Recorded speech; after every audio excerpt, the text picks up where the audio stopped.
जब से कटरीना कैफ ने अपनी वेडिंग में माथा पट्टी के साथ शीश पट्टी भी पहनी है, तब से ट्रेंड तो बना ही बना, बट लोगों के दिमाग में कन्फ्यूजन अलग पैदा हो गया।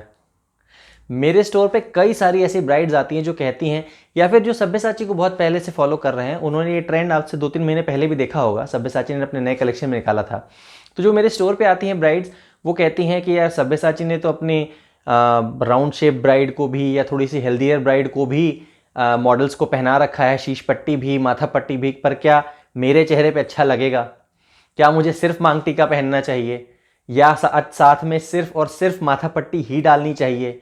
बाल कैसे रखने चाहिए अगर ये वाले हेडगियर्स पहनने हैं? तो इस तरह के कई सारे क्वेश्चन, मेरा बॉडी शेप जिस तरह का है उसके हिसाब से क्या ये अच्छा लगेगा क्या नहीं। तो मैंने सोचा ये वीडियो बनाते हैं जिससे ये सारे कन्फ्यूजन को मैं एड्रेस कर सकूं। तो चलिए शुरू करते हैं अपना वीडियो, जहां पर इन्हीं सभी कन्फ्यूजन्स के बारे में बात करेंगे and I will try to give you a proper solution so that you can be confident on your very special day. Hi, आप सभी खूबसूरत दोस्तों को मेरा नमस्ते। मैं हूं सौमित्र, आपका jewellery expert from Dazzle's fashion and costume jewellery.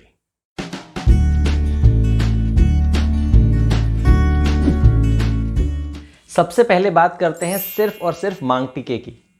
देखिए, मांग टीका आप सभी लोग पहन सकते हो। क्यों?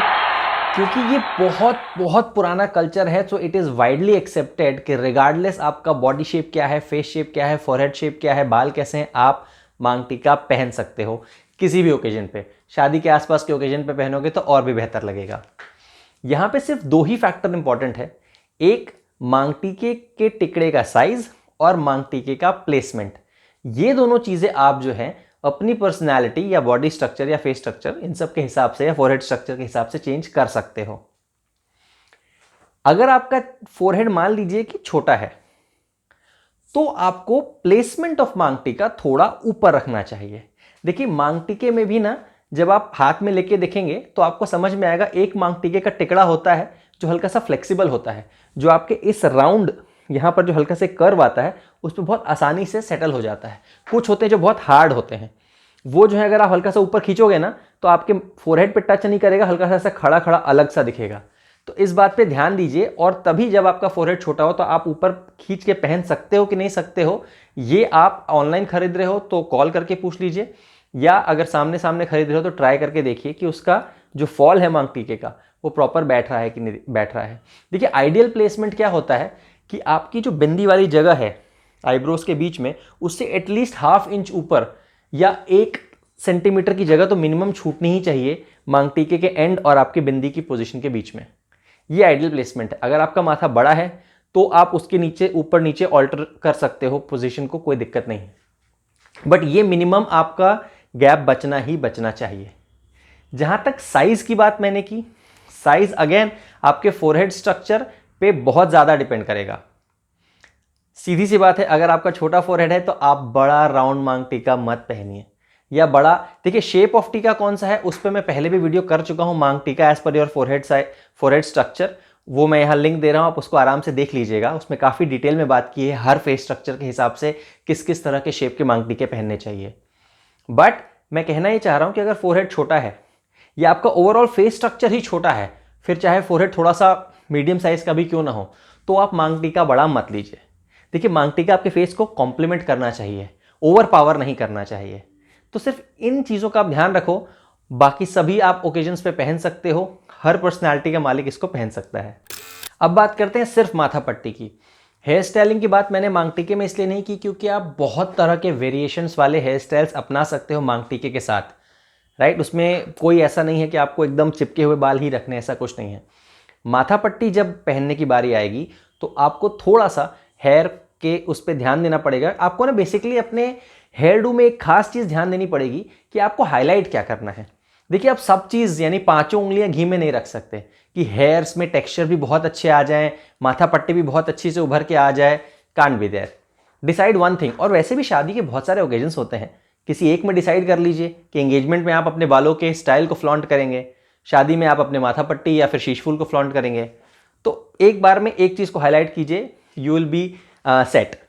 तो सिर्फ माथा पट्टी की अगर बात करें, किनको नहीं पहनना चाहिए?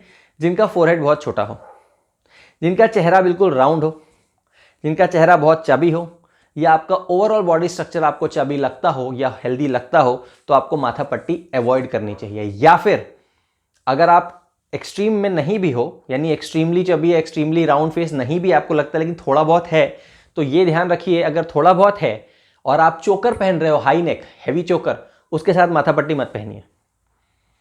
आपको ऐसा कुछ भी क्यों करना है कि आप अपने आप ही एक्सट्रीम लगने लग जाओ। बाकी सभी कंडीशंस में आप माथा पट्टी पहन सकते हो। माथा पट्टी की जो पट्टी है और जो टिकड़ा है मांग टिक का, उसकी भी प्लेसमेंट पे ध्यान दीजिए। देखिए हम शीश पट्टी की बात नहीं कर रहे हैं।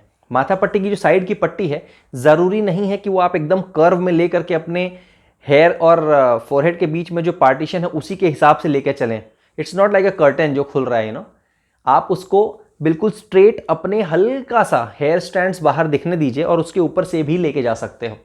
अगर आपको लगता है कि आपके फोरहेड में जगह कम है तो विजिबिलिटी को थोड़ा सा ज़्यादा प्रोजेक्ट करने के लिए आप हल्का सा पट्टी को ऊपर खींच के पहन सकते हो। एंड मांग टिके की पोजीशन के बारे में आपको बता ही चुका हूं। अब बात करते हैं सिर्फ शीश पट्टी की। पहले तो मैं ये बता दूं, शीश पट्टी, शीश यानी हेड के ऊपर आने वाली पट्टी को कहते हैं। साथ में जो मांग टीका आता है उसे शीश पट्टी विद मांग टीका कॉम्बिनेशन कहते हैं। मैं यहां पर सिर्फ शीश पट्टी की बात कर रहा हूं। शीश पट्टी कौन पहन सकता है? सब लोग पहन सकते हैं। किसी भी तरह का फेस स्ट्रक्चर, बॉडी स्ट्रक्चर सब लोग पहन सकते हैं। पता है क्यों? क्योंकि जो भी आपको सामने से देखेगा वो आपकी पर्सनालिटी को सामने से फर्स्ट टाइम में देखेगा। जो आपका शीश पट्टी है वो आपके फ्रंटल को बिल्कुल भी ऑल्टर नहीं करती है, क्योंकि उसकी पोजीशनिंग ही ऊपर की तरफ है। तो जब तक आपकी फोटोग्राफ इस तरीके से नहीं ली जाएगी जहां की आपकी शीश पट्टी हाईलाइट हो, तब तक आपकी बॉडी स्ट्रक्चर में ना ही वो कुछ ऐड करेगा ना ही वो कुछ घटाएगा। आपके सिर्फ और सिर्फ हेड स्पेस को वो ज्यादा डेकोरेटिव बना के दिखाता है। ब्राइड्स के लिए मैं कहूंगा कि देखिए शादी वाले दिन सिर्फ शीश पट्टी मत पहनिए। ट्रेंड में है बट मत पहनिए, थोड़ा हल्का लगता है इंडियन ब्राइड्स के ऊपर। मॉडलिंग करनी है पहनिए। ब्राइड्समेड डेफिनेटली पहन सकती हैं, बहुत ज्यादा ट्रेंड में है, सिर्फ शीश पट्टी पहनिए, अमेजिंग। ब्राइड्स को पहनना है तो शादी के आजू बाजू वाले फंक्शंस में पहनिए। हल्दी में पहन लीजिए, मेहंदी में पहन लीजिए, रिसेप्शन में पहन लीजिए, शादी वाले दिन को छोड़ दीजिए। शीश पट्टी विद टीका कौन पहन सकता है? शीश पट्टी विद टीका वो सब लोग पहन सकते हैं जिनको पता है कि वो माथा पट्टी नहीं पहनेंगे या नहीं पहन सकते या पहनना नहीं चाहिए क्योंकि अच्छा नहीं लगेगा उनके फेस स्ट्रक्चर, फोरहेड स्पेस या बॉडी स्ट्रक्चर के हिसाब से, बट उनका माथा पट्टी पहनने का मन है, तो वो शीश पट्टी विद मांग टीका पहने। मांग टीके का साइज, प्लेसमेंट वैसा ही रखें जो मैं पहले बता चुका हूं। शीश पट्टी आपके ओवरऑल स्ट्रक्चर पे ना कुछ एक्सेंचुएट करेगा ना कुछ, खाली हेड स्पेस को डेकोरेट करेगा, तो आपकी मंशा भी पूरी हो जाएगी कि आपने माथा पट्टी जैसा कुछ पहना है और आप की पर्सनालिटी में कुछ खराबी भी नहीं आएगी। सो आप बिल्कुल इस चीज को फॉलो कर सकते हो। अब बात करते हैं फाइनल चीज की, जहां पर आपको माथा पट्टी भी पहननी है और शीश पट्टी भी पहननी है। ये कब आप कर सकते हैं? देखिए इस केस में आपको बालों को एटलीस्ट अपर पार्ट में तो सटा के यानी सपाट वाला स्ट्रक्चर ही रखना पड़ेगा। आप नीचे की तरफ आप उसको ओपन रख लीजिए, कर्ल्स कर लीजिए, वेवीनेस ले आइए, बाउंसी ले आइए, सब कुछ कर लीजिए, कोई दिक्कत नहीं है। पीछे की तरफ आप ले जा करके कुछ टेक्सचर करना चाहें वो भी कर सकते हैं, बट यहां पर ऊपर के हेड में आपको चिपका के ही बाल रखने पड़ेंगे। फेस ओवल होना जरूरी है जैसे कैटरीना कैफ का था, अदरवाइज ये ओवरऑल, क्योंकि ये देखिए आप यहां एक्सट्रीम में जा रहे हो, आप माथा पट्टी भी पहन रहे हो, शीश पट्टी भी पहन रहे हो, इट्स एडिंग बहुत ज्यादा roundedness in your top part of the head. तो जरूरी है कि आपका चेहरा लंबा हो, सिर्फ ओवल नहीं। आप अगर डायमंड फेस के मालिक हैं, ऑब्लॉन्ग फेस है आपका, लंबा फेस है, किसी भी तरह का लंबा फेस है, आप इसको पहन सकते हो। हाइट आपकी मीडियम एंड अबव है, पहन सकते हो। छोटी हाइट अगर आप अपने आप को कंसिडर करते हो, do not go for it. So medium and above height, medium and linear figure and oblong and longer faces के लिए ये पर्टिकुलर स्टाइल बेस्ट है और ट्रेंड में भी है, आपको करना चाहिए। उम्मीद है मुझे कि मैंने आपको जितनी बारीकी से समझाने की कोशिश करी उतना ही सिंप्लिसिटी से आपको समझ में भी आ गया होगा कि आपको अपनी शादी में इस हेड गियर का यानी मांग टीका, शीश पट्टी, माथा पट्टी या कॉम्बिनेशन ऑफ दीज कौन सा स्टाइल अपनाना चाहिए, आप पे सूट करेगा कि नहीं करेगा। आप में से जो लोग नए हैं वो इस चैनल को सब्सक्राइब जरूर करें, बिकॉज ये इंडिया का इकलौता ज्वेलरी फोकस चैनल है। ज्वेलरी बेस्ड स्टाइलिंग की बात करते हैं हम, एनालिसिस करते हैं and many things more to come as well. आप मुझे नीचे कमेंट्स में सजेशन दे सकते हैं कि आप किस टॉपिक पर और वीडियो चाहते हैं। आपको ये टिप्स कैसी लगी मुझे नीचे कमेंट्स में ज़रूर बताइएगा, मैं पढ़ता ज़रूर हूँ, मुझे मोटिवेशन मिलता है। आपके कोई डाउट्स हैं, क्वेश्चंस हैं तो मुझे ईमेल भी कर सकते हैं dazzlejewelry@gmail.com पे, right. So subscribe to this channel. So मिलते हैं अगले हफ्ते with a brand new topic, may be suggested by my subscribers only. I am Soumitra, signing off for now, your jewellery expert from Dazzle's fashion and costume jewellery.